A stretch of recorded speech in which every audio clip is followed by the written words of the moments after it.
Alhamdulillah, wassalatu wassalamu ala rasulillah.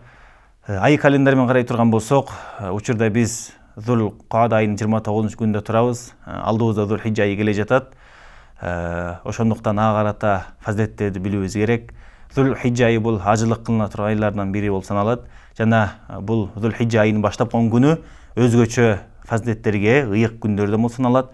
Ошондуктан Аллах Таала Куранда да касам ичкен, "Ва лаялин ашр", 10 күнгө касам деп. Тафсир китептерине келтирилет, бул 10 күн мына ушул Зул Хиджа айынын баштапкы 10 күнү деп.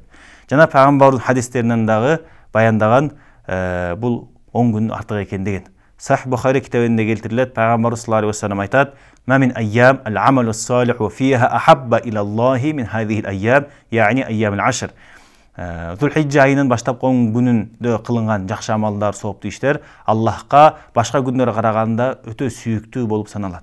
Ошондуктан бул 10 күндүн Зул Хиджанын 10 күнүндө көбүрөөк ибадаттарды кылып, нафил ибадаттарды көбүрөөк кылып, зикирлерди кылышыбыз керек. Пайгамбар алейхиссалам да айтат: "Фаактиру фихин мин ат-тахлил ват-такбир ват-тахмид". Бул күндөрдө көбүрөөк ла илаха иллаллах, алхамдулиллах, Аллаху акбар деген зикирлерди кылгыла дейт.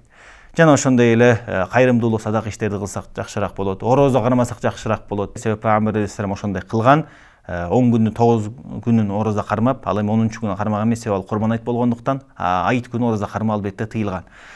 Жана Арафа күнү орозо кармоо өзгөчө фазилетке дагы ээ. Муслим риваятында келтирилет, Абу Катада радхияллаху анху риваят кылган хадисте Пайгамбар саллаллаху алейхи ва салламдан Арафа күнү орозо кармоо тууралуу суралды. Пайгамбар алейхиссалам жооп берди: "Юкаффиру санатал мадията вал бақията". Арафа күнү орозо кармоо өткөн жылдын күнөөсүн кечирилүүсүнө жана келе жаткан жылдын күнөөсүнө кечирилүүсүнө себеп деп айтты. Келе жаткан жылдын күнөөсү кечирилет деген туурасында уламалар түшүндүрмөлөр беришкен. Ачыктап айтканда, күнөө кылууга Аллах Таала мүмкүнчүлүк бербейт. Ошондуктан баардыгыбыз иншалла бул ыйык күндөрдү, касиет күндөрдү бир капилетте жөн эле өткөрбөстөн көбүрөөк жакшы ибадаттарды кылып, соопторго жеткенге Алла баардыгына мүмкүнчүлүк берсин.